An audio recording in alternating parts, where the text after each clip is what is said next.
Hello everyone, welcome back to Believer Science Academy, Bangalore. First of all, I would like to take this opportunity to wish you a very happy Independence Day. Let us stand together, achieve greatness. So, this is the daily news analysis.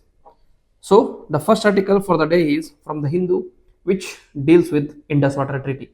We will see the context and the current developments. So, it is important from UPSC paper to international relations and examples for long-standing water sharing pact between hostile neighbors. Why is it in news? It is in news because India slammed Pakistan for reckless warmongering after the treaty threats by its leadership. Okay, recently Pakistan said that India is using or misusing Indus Water Treaty as a tool of war. So India has replied, and has replied that Pakistan is doing reckless warmongering in the name of Indus Water Treaty.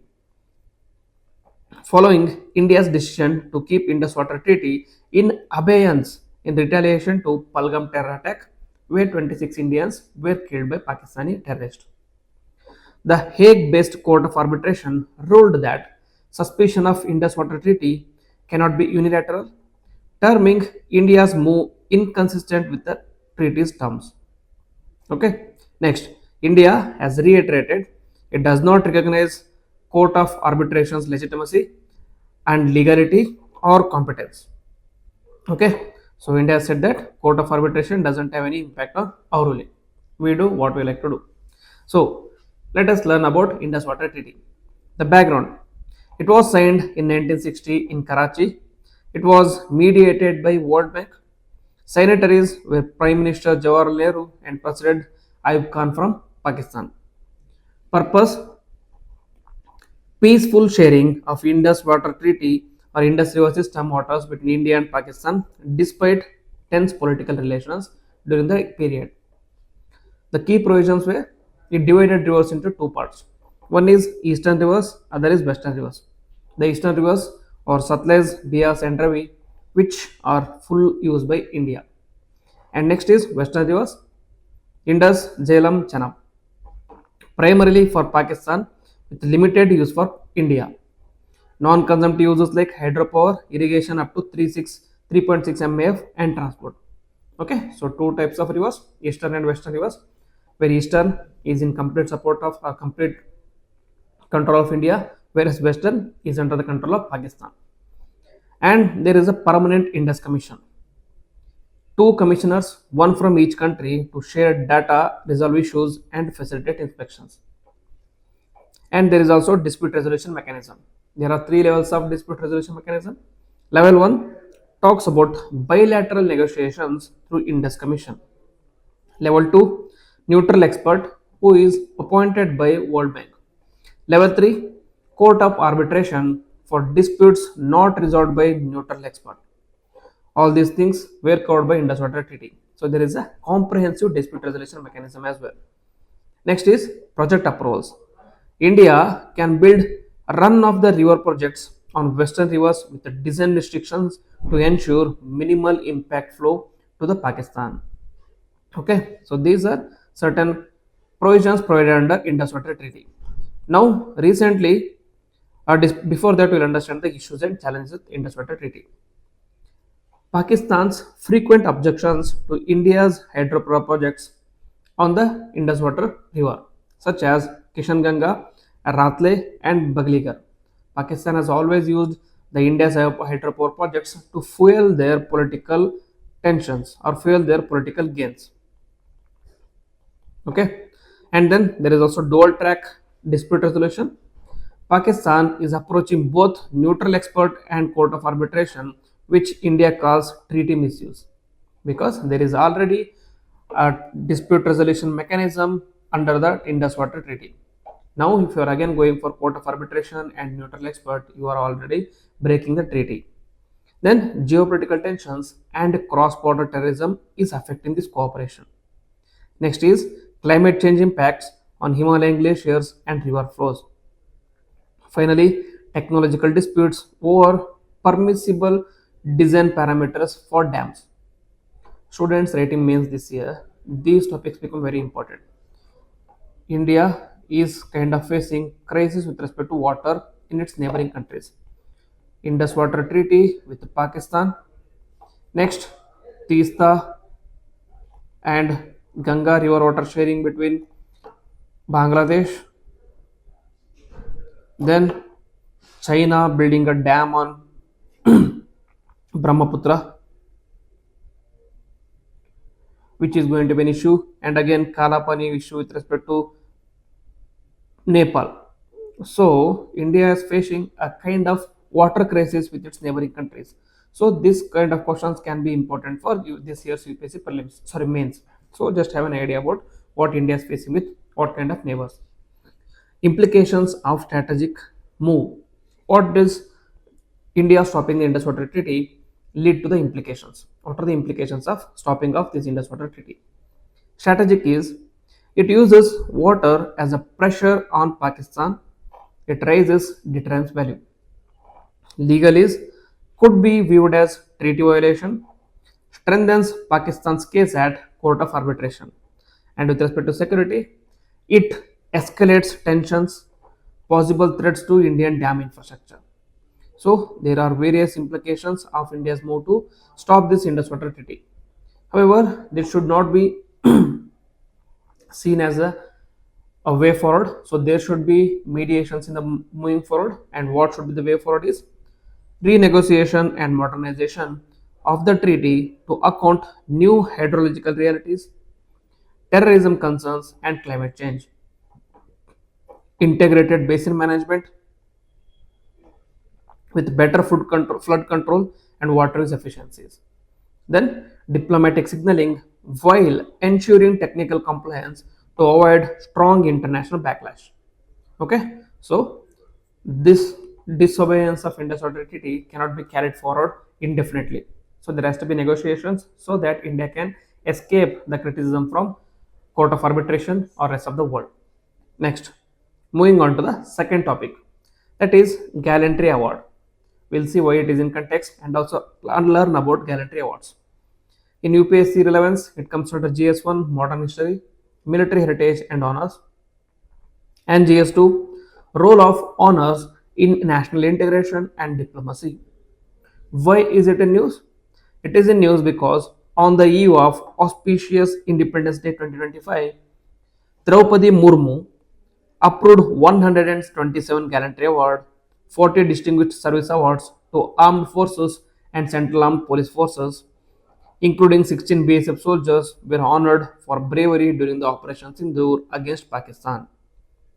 The highest award in this list is 4 Kriti Chakras, 15 Veer Chakras, 16 Shaurya Chakras, and also posthumous Veer Chakras. That is BSF SI Muhammad Imtiaz and Constable Deepak Chinkamman are going to get posthumous Veer Chakra.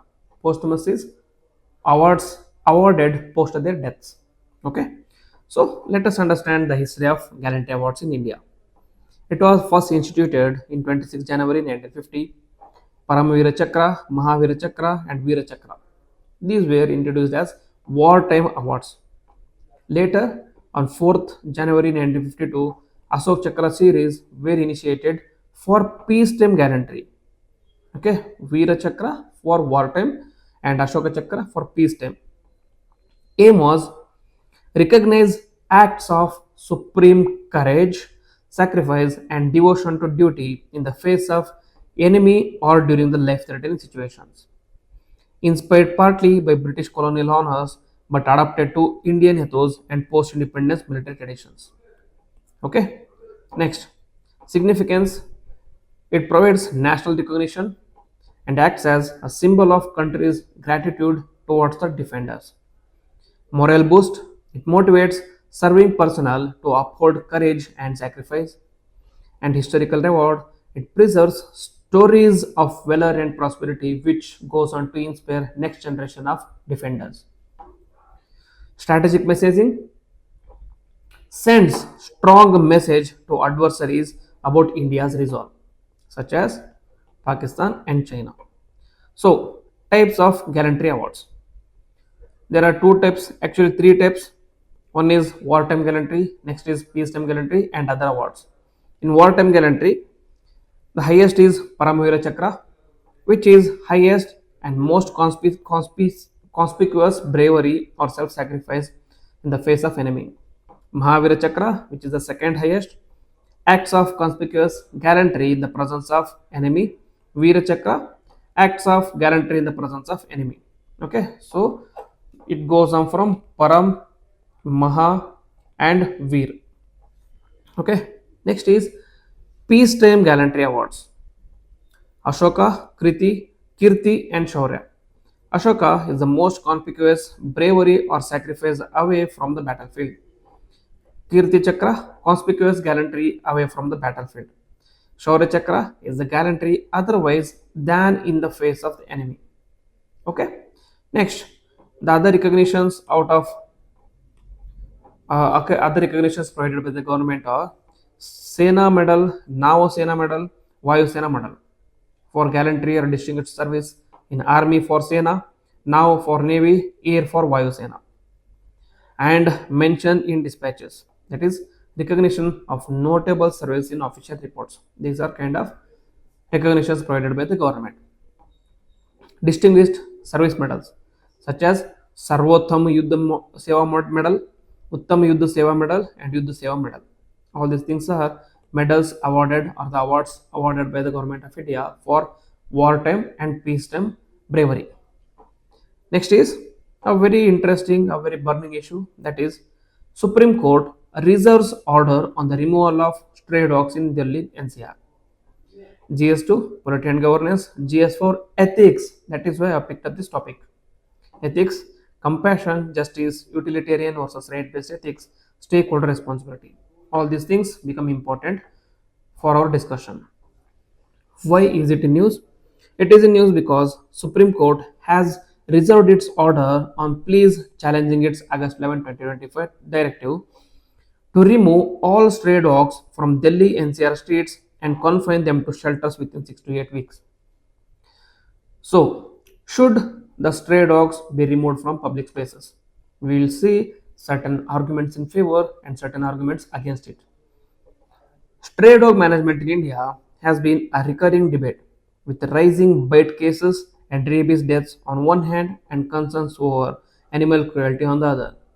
According to recent reports, there were 1.3 crore, sorry, not core, 3 crore bites, dog bites in NCR region alone, which is one bite every 3 minutes. That is the gravity, that is the graveness of uh, dog menace in NCR. Recent Supreme Court directive on August 2025 to remove stray dogs from the Delhi NCR streets highlight the conflict between public safety and animal rights. Okay, so stakeholder perspective. Who are the stakeholders in this particular case study? First is citizens, especially the children and the elders, because these are the ones who are attacked most by the dogs. Their right to life and safety under Article 121 is under question here. Animal welfare activists, they talk about right to life without cruelty, which is implicit under Article 51A G, and also compliance with animal birth control rules of 2023. Next, the municipal authorities, the duty to maintain public hygiene and safety, but with humane methods. Next, judiciary and legislature, balancing fundamental rights, upholding rule of law, and ensuring proportionate measures. These are the important stakeholders and their rights or the dilemma they are facing with. Next, ethical analysis. Utilitarianism, that is, removal may reduce bad cases but at cost of mass cruelty. Sterilization plus vaccination could achieve public safety with lesser harm. Instead of culling the animals, we can go for sterilization and vaccination. Rights based ethics. Both humans and animals have the right to life. Governance must reconcile competing rights without disproportionately harming others. Next is justice and fairness. Blanket removal treats all dogs as threats. Fair policy distinguishes between aggression and non aggressive vaccinated strains. Virtue ethics, that is, governance should show compassion, prudence, and responsibility, avoiding reactive and punitive actions. So these are some of the ethical dimensions when we have to deal with when considering ban on the stray dogs. And the legal framework, the Article 21, the right to life and liberty, and right to life and liberty of the citizens. Article 51A(g), duty to protect the animals.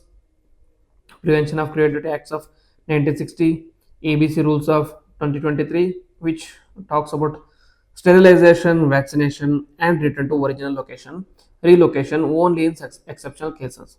Next, judicial precedents, that is, earlier Supreme Court rulings emphasize human treatment and legal compliance, which is contradictory to the current ruling by the Supreme Court.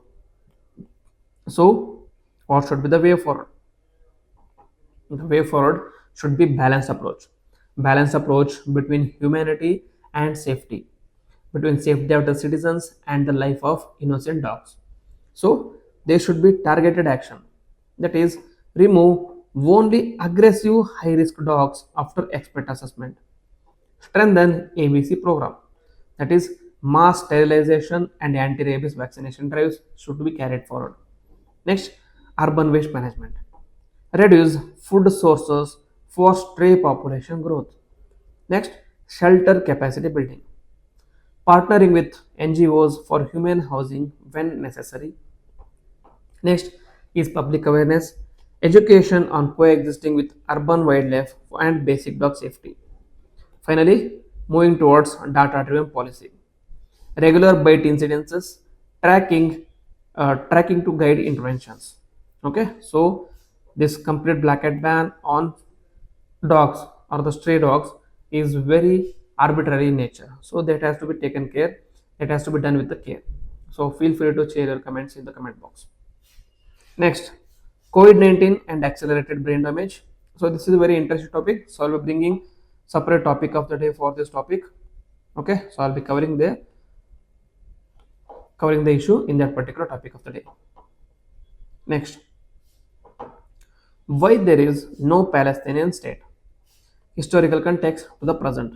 This was covered in text and context of the Hindu, so this might not be available in the normal regular newspaper. So be careful with regard to this particular article. So it talks about historical context. October 7, 2023 and the aftermath. On October 7, Hamas attack on Israel triggered massive Gaza war. Israel vowed to dismantle Hamas but faces allegations of genocide. Some Western states recognize Palestine, issue re-centralized in West Asia. Outcome: two-state resolution further from reality, but Palestine questions is back in focus.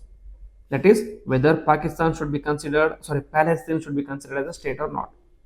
Next, colonial mandate and partition. The history of Palestine. British Mandate of Palestine during the period of 1920 and 1948 saw rising tensions between the Jews and the Arabs in the region. 1947 United Nations Partition Plan proposed separate Arab and Jewish states plus international Jerusalem. Okay, so there should be separate state for Arabs and Jewish state. For Arabs, it is the Palestine. For Jewish, it is the Israel. And the Jerusalem should be internationalized. So it is not under the control of any of these states, whether it is Palestine or whether it is Israel. Next, Jewish agency accepted this proposal, but Arab nations rejected it. Next, 1948 war in Nakba, where Israel declared independence and Arab armies invade, and Israel captured 75% of historic Palestine versus the 55% allocated by United Nations. This is where the real conflict began. Okay. Next, 7.5 lakh Palestinians have been displaced and villages have been destroyed. So this is the historical context. And after that, there was 1967 war and occupation. The Six-Day War, where Israel captured Gaza, West Bank, East Jerusalem, Sinai, Golan Heights, and entire Palestine came under Israeli control. And in 1967, there was Green Line borders, which later became the Palestinian demand for statehood. Next, efforts and the collapse. The 1978 Camp David Accord, it recognized Palestinian autonomy idea and it was not implemented fully. 1988 PLO declared State of Palestine and recognized by 100 plus United Nations members. In 1993-1995 Oslo Accords, West Bank divided into areas A, B, C. C is 60% and fully Israeli control. Next, intended as an interim arrangement and the final status has been unresolved yet. Next, peace setbacks, that is Rabin assassination of 1995, Hamas rise, suicidal attacks, settlement expansion, and failure of the 2000 Camp David Accords have all been leading to this Israel-Palestine conflict. Okay, so none of the peace accords have completely been not been able to completely address the issue. Next, reason for the failure of statehood. Why the Palestinian statehood has not been recognized by many of the countries. Israeli politics, that is, shift to right wing, rejection of two state solution by Netanyahu, and settlement expansion, that is, fragmenting West Bank, making contiguous Palestinian state unviable. Next, Palestinian division, Fatah controls West Bank and Hamas controls Gaza. So within Palestine, there is a division between Fatah controlled West Bank and Hamas controlled Gaza. Next, core disputes unresolved. That is, what is the status of Jerusalem? Whether is it international or whether is it Israel's or whether is it Palestine's? Right to return for refugees has not been upheld and borders and security have not been properly demarcated. Next, international dynamics, that is, Arab states are normalizing ties with Israel and the reduced global pressure has resulted in failure to recognize Palestine as a state. Okay, so this is the issue with Palestine recognition state.